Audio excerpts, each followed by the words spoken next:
नमस्कार दोस्तों, मैं दिलीप कुमार सिंह एक बार फिर से अपने YouTube चैनल MDCL में आपका स्वागत करता हूं। दोस्तों, पिछले वीडियो में हम लोग बेसिक्स ऑफ इंग्लिश का पार्ट 1 देख रहे थे।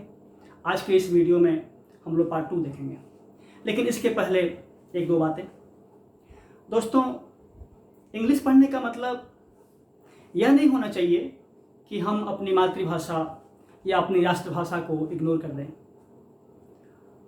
क्योंकि जो अभिव्यक्ति, जो एक्सप्रेशन हम अपनी मातृभाषा में या अपनी राष्ट्रभाषा में दे सकते हैं, कर सकते हैं, वो शायद इस भाषा में न कर पाएँ, क्योंकि किसी अन्य भाषा, विदेशी भाषा में वो महारत हासिल करने के लिए हमें वैसे परिवेश में जाना होगा, वहाँ जाकर कुछ दिन रहना होगा, वहाँ की लोकेलिटी को देखना होगा, वहाँ किस तरीके से लोग बोलते हैं, क्या टोन होता है, क्या एक्सप्रेशन होता है, उन्हें सीखना होगा, जो शायद हम लोगों को मौका ना मिले। और इसलिए हमारे अपने हिंदुस्तान में यूँ कहें कि इंग्लिश बोली जाती है। इंग्लिश कहने का मेरा मतलब ये है कि हम लोग हिंदी टोन रखते हैं।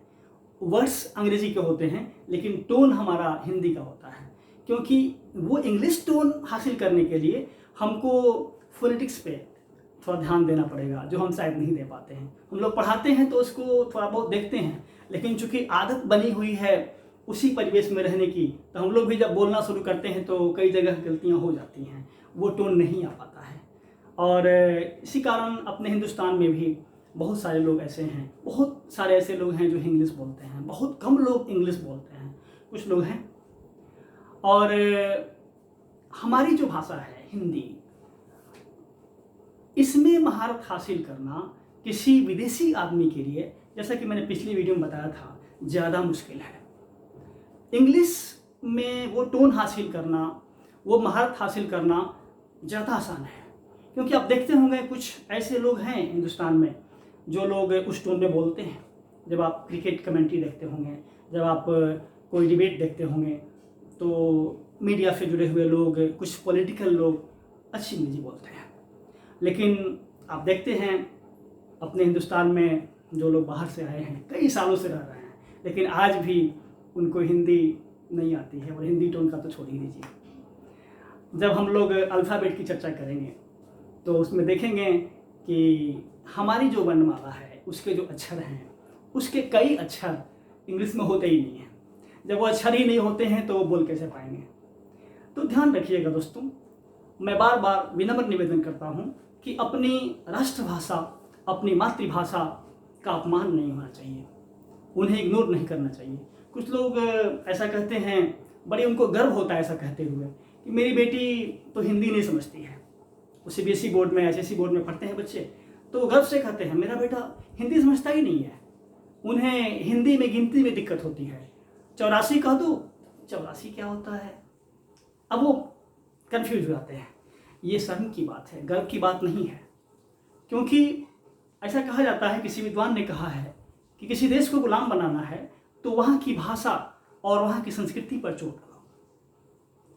तो दोस्तों, बड़ा अच्छा लगता है जब दो बंगला बोलने वाले लोग मिलते हैं तो बंगला में बात करते हैं, दो मैथिली बोलने वाले लोग मिलते हैं तो मैथिली में बात करते हैं, उड़िया बोलने वाले लोग उड़िया में बात करते हैं, तेलुगु बोलने वाले लोग तेलुगु में बात करते हैं, कन्नड़ बोलने वाले लोग कन्नड़ में बात करते हैं, मलयालम बोलने वाले मलयालम में बात करते हैं, जो वहाँ की क्षेत्रीय भाषा है उसमें बात करते हैं। अच्छा लगता है।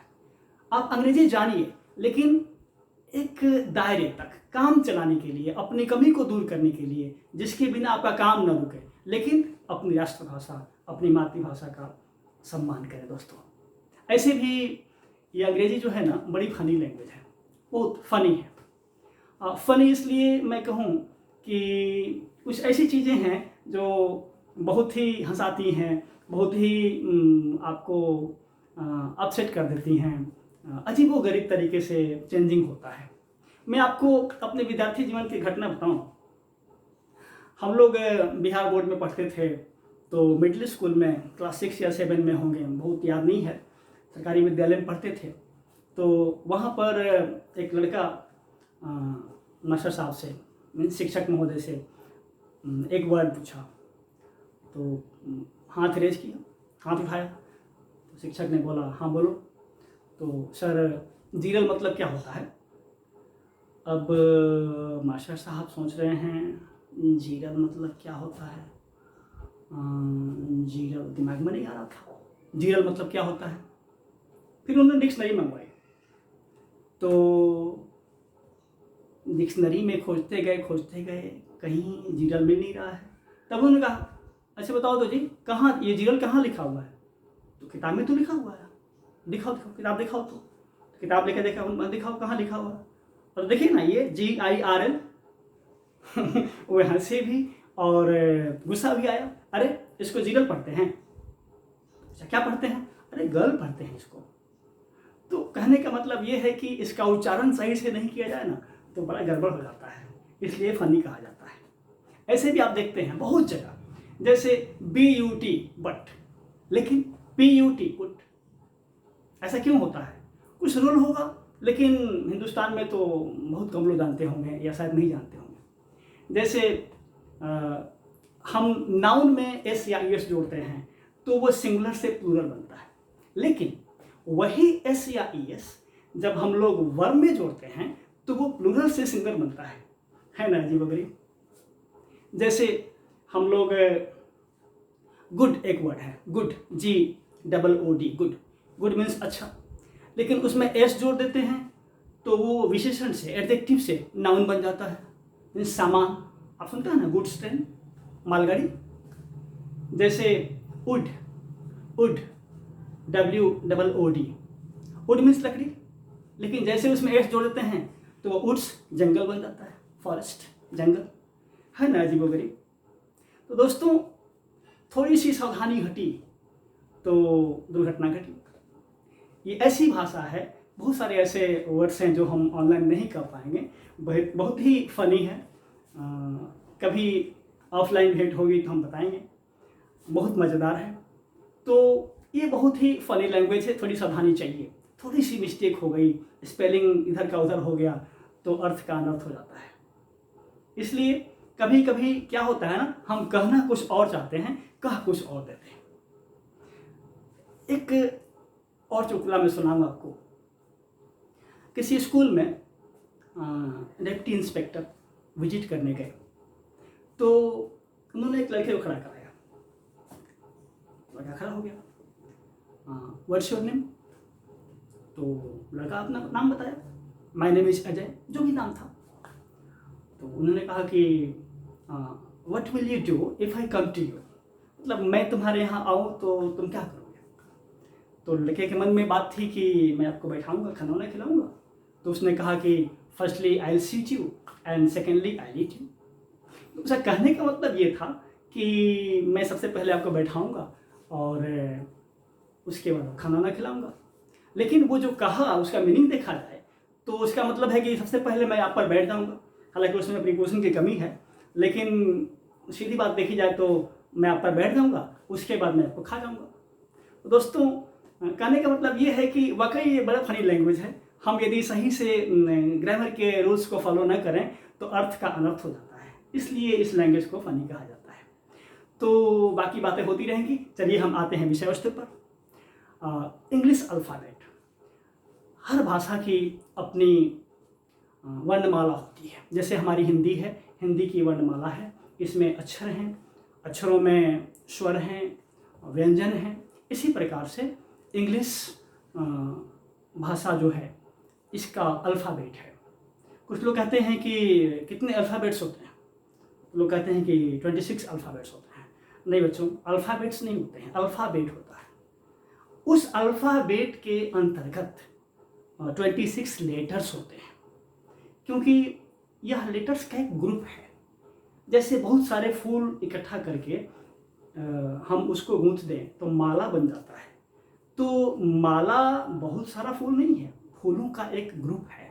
उसी प्रकार से बहुत सारे अक्षरों का एक ग्रुप है जिसको हम लोग वर्णमाला कहते हैं और इंग्लिश में हम अल्फ़ाबेट कहते हैं।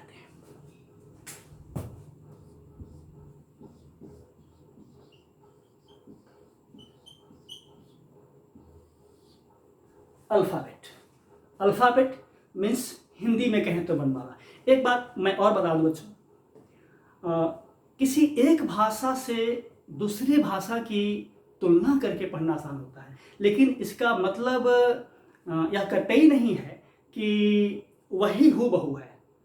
कुछ लोग अपने यहाँ कहते हैं कि जैसे उदाहरण के लिए कहें कि नाउन मीन्स संज्ञा, प्रोनाउन मीन्स सर्वनाम। ऐसा नहीं है दोस्तों, उससे मिलता जुलता है। जैसे हमारी हिंदी में ऐसा है, उससे मिलता जुलता है, न कि हूबहू वही है। क्योंकि अंग्रेजों को उसका ज्ञान कहाँ है, संज्ञा क्या होती है क्या जानते हैं। जैसे हम कहें बॉय, बॉय मीन्स लड़का, तो लड़का कहाँ जानते हैं, वो तो बॉय जानते हैं ना। तो हूबहू नहीं होता है, मिलता जुलता होता है, इसका ध्यान रखिएगा। कभी भी ऐसा मत सोचिएगा कि जो हमारी हिंदी में है वही इंग्लिश में है, ऐसा नहीं है, उससे मिलती जुलती चीज़ है, इसका ध्यान रखिएगा। तो अल्फ़ाबेट, अल्फ़ाबेट को जैसे हमारी हिंदी में, अब हम ये नहीं कहेंगे कि अल्फ़ाबेट मीन्स वर्णमाला, नहीं, ऐसा तो वहाँ वर्णमाला तो जानते ही नहीं बोलो। अल्फ़ाबेट को हम लोग ये कह सकते हैं कि जैसे हमारी हिंदी में वर्णमाला है, उसी प्रकार से अंग्रेजी भाषा में, इंग्लिश में अल्फ़ाबेट है।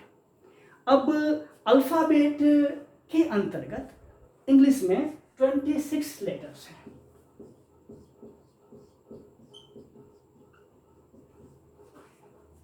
जैसे हमारी वर्णमाला में अक्षर हैं, स्वर हैं, व्यंजन हैं, उसी प्रकार से इसमें भी स्वर हैं जिनको हम वॉवल्स बोलते हैं, व्यंजन हैं जिनको हम कॉन्सोनेंट्स बोलते हैं। आएंगे, देखेंगे हम लोग। सबसे पहले देखते हैं ये अल्फ़ाबेट के जो अक्षर हैं वो कैसे हैं।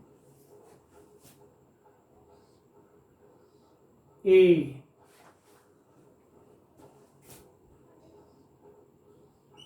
B, C, D, E, F, G, H, I, J, K, L, M, N, O, P, Q, R, S, T,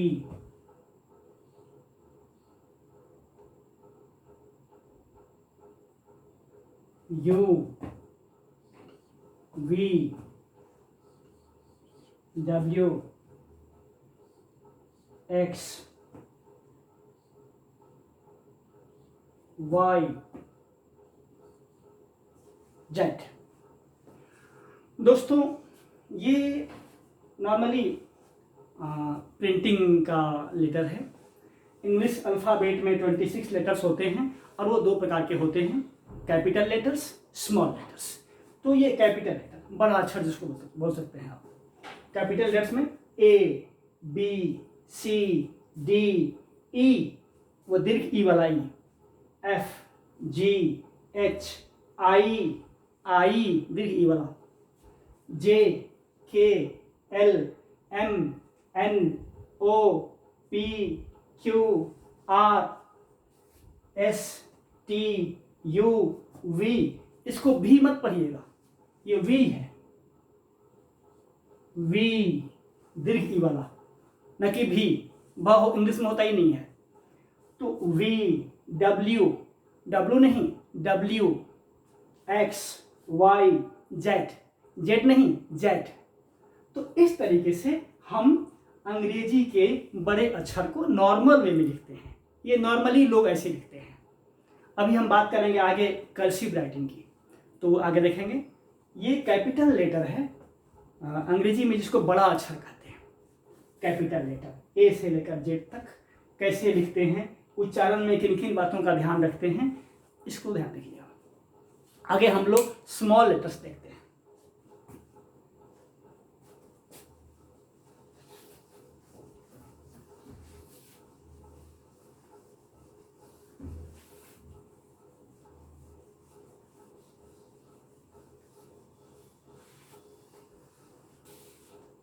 small letters में दोस्तों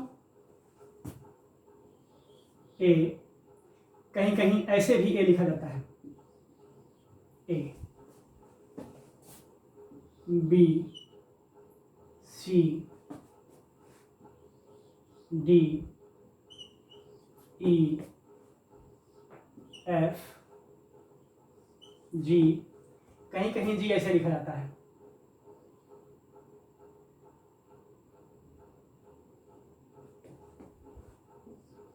H,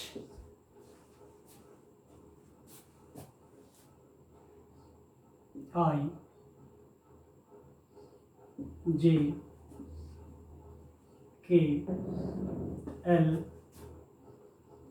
M, N,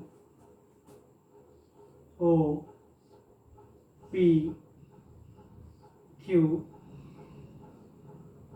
are, S, T, U, V, W, X, Y, Z. ये भी printing का letter है, normally लोग ऐसे ही लिखते हैं। ये है स्मॉल लेटर्स। पहले हम लोग देखें कैपिटल लेटर्स, बड़े अक्षर, और इसके बाद है स्मॉल लेटर्स। लेकिन जब कर्सिव इंग्लिश की बात करेंगे, जो घसीट के लिखी जाती है, तो वे कैसे लिखते हैं, इसको देखिए।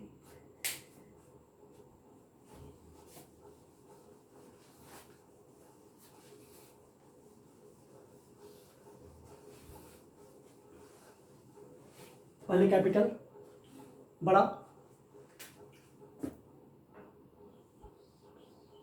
ए, B, C,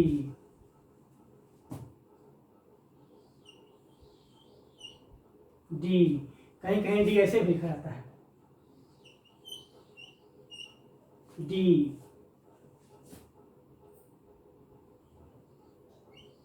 E, F,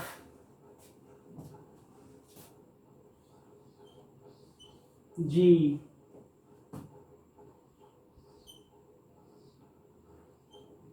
H, I, J,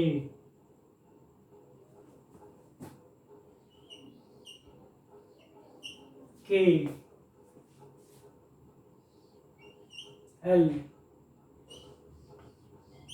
M, N, O,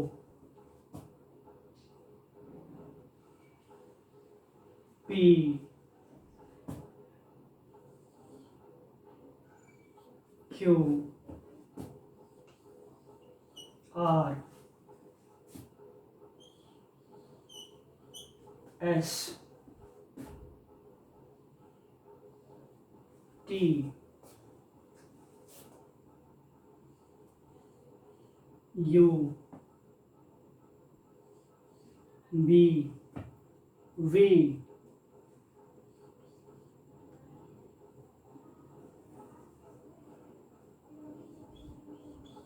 W, X, Y,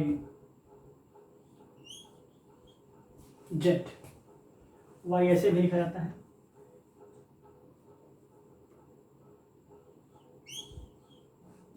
Y, Z. तो ये है दोस्तों कर्सिव इंग्लिश में घसीट कर जो लिखी जाती है उसका बड़ा अक्षर। अब हम देखते हैं इसका छोटा अक्षर, स्मॉल लेटर्स।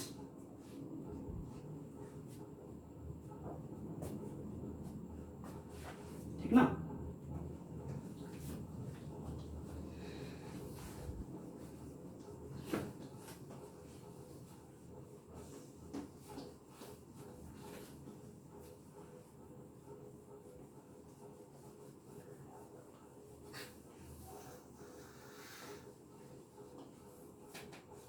छोटा अक्षर लिखते समय दोस्तों हम लोग दो चीज़ों का ध्यान रखेंगे। ऐसे राइटिंग बनाने के लिए, मेरी राइटिंग तो ठीक नहीं होती है लेकिन आप फॉलो कर सकते हैं, हम लोग इसको फॉलो नहीं किए इसलिए वो चीज़ नहीं कर पाए। 4 लाइन की जो कॉपी होती है उसमें आप लोग लिखेंगे। जैसे देखिए ये 4 लाइन की कॉपी है, मान लीजिए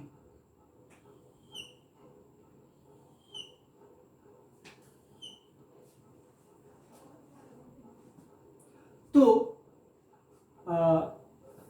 ये 4 लाइन की जो कॉपी है ना, ये चारों लाइन का अलग अलग नाम है दोस्तों, ठीक है ना। जैसे फर्स्ट लाइन को हम लोग टॉप लाइन कहते हैं, इसका नाम है टॉप लाइन। और ये है सेकेंडरी लाइन, दूसरी को,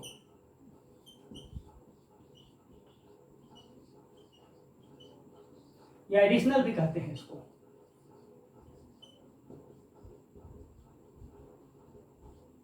एडिशनल लाइन। और ये तीसरी जो लाइन है इसको हम लोग बेसिक लाइन बोलते हैं,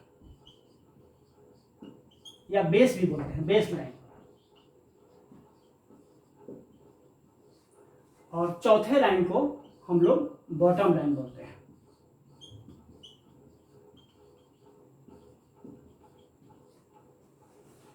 तो दोस्तों जब भी हम लिखते हैं ना तो बेस लाइन शुरू करते हैं, ये थर्ड लाइन से, यहीं से शुरू करते हैं, बेस लाइन से।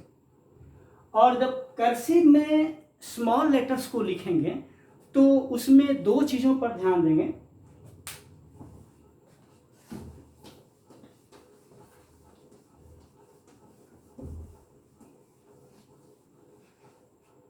इसमें एक वर्ड होता है टेल और दूसरा होता है लूम। मैं आगे बताऊंगा टेल क्या होता है, लूम क्या होता है। और टेल में दो तरह के होते हैं, एक डाउनवर्ड टेल और दूसरा अपवर्ड टेल। और लूम क्या होता है ये मैं बताऊंगा। सबसे पहले देख लीजिए कर्सिव में स्मॉल लेटर्स कैसे लिखते हैं।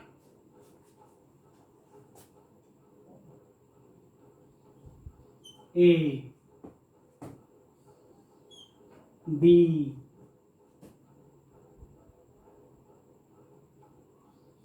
सी, D,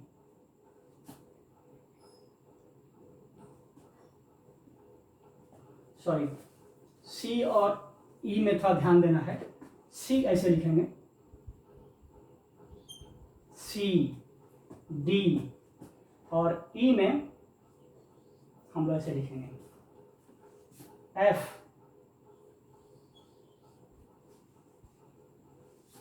A, B, C, D, E, F, G, H, I, J, K, L, M, N, O,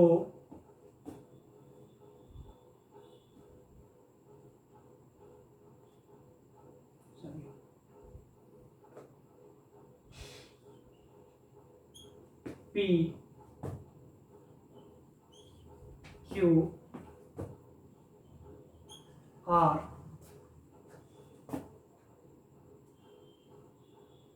S, T, U, V, W, X, Y,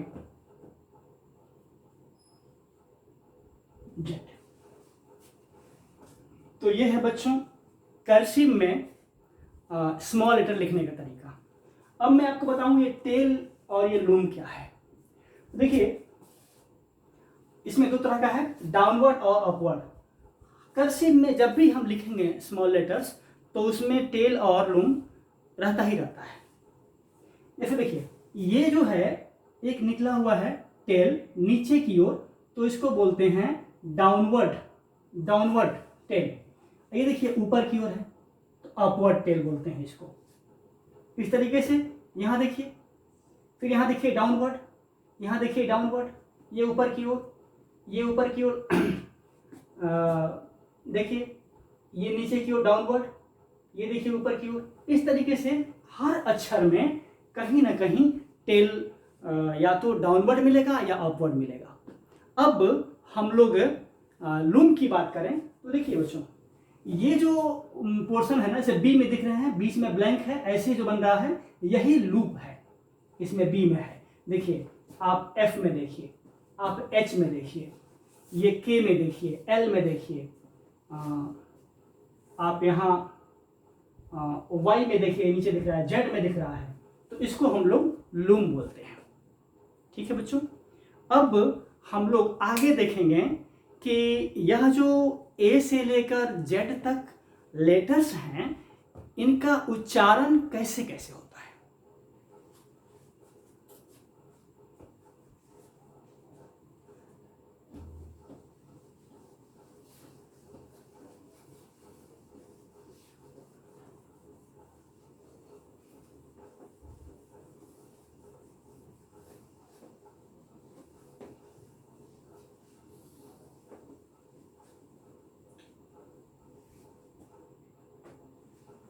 जैसे मान लीजिए ए है,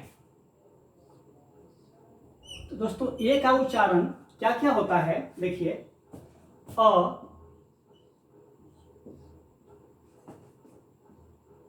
आ,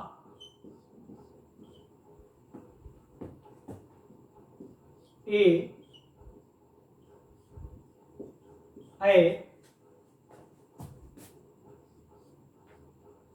ए और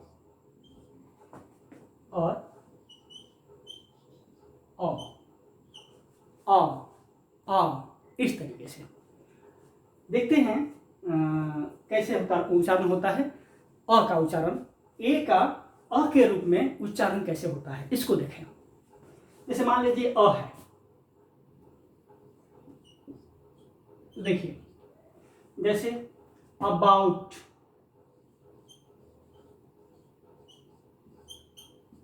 जैसे अबैंडन,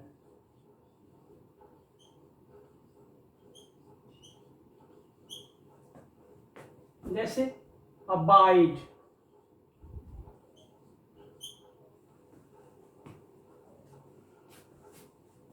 अग्री,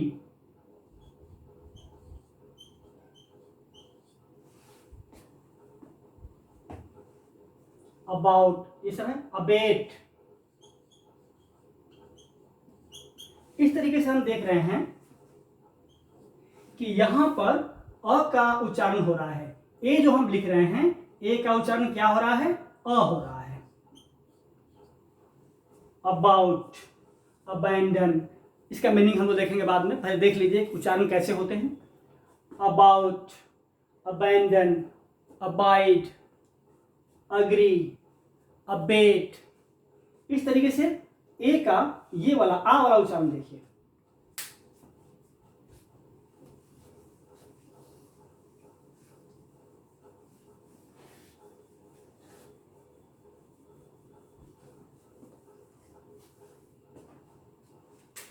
ए का उच्चारण जो आ की तरह होता है, जैसे आम, जैसे आर्ट, जैसे आस्क, जैसे आर्मी,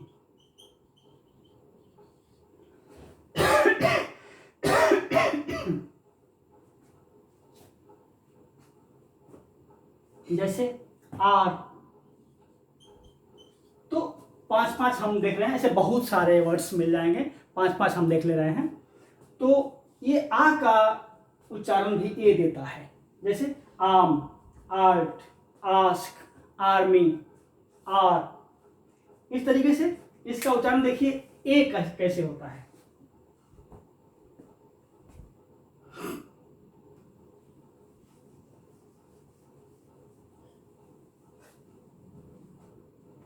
ए के रूप में, जैसे नेम, जैसे फेम, जैसे सेम, जैसे एप, जैसे टेम। तो यहां पर ए का उच्चारण क्या हो रहा है, ए हो रहा है, ए।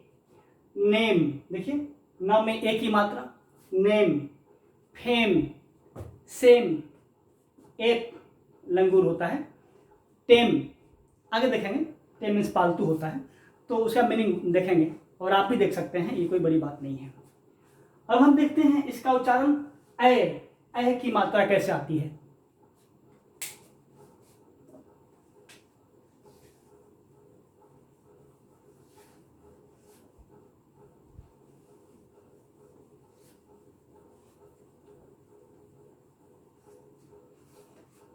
ए की मात्रा, जैसे CAT कैट, कैट में देखिए कै, ए की मात्रा है ना, cat, fat, hat, mat, man, है ना। 5 हम बता दे रहे हैं, ऐसे बहुत सारे मिल जाएंगे। तो इस प्रकार से हम देखें कि ए का उच्चारण ए के रूप में भी होता है। अब हम देखते हैं ए अ, ए अ।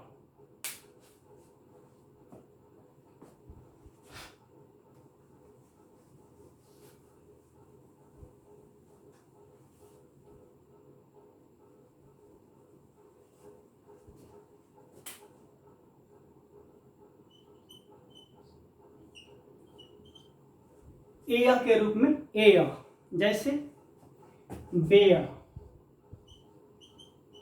जैसे केयर, जैसे फेयर, जैसे मेयर, जैसे रेयर। तो यहां पर हम क्या देख रहे हैं बच्चों, यहां पर हम देख रहे हैं कि ए का उच्चारण ए टाइप के हो रहा है। अब हम देखते हैं ये अ नहीं है, इस तरह का उच्चारण है।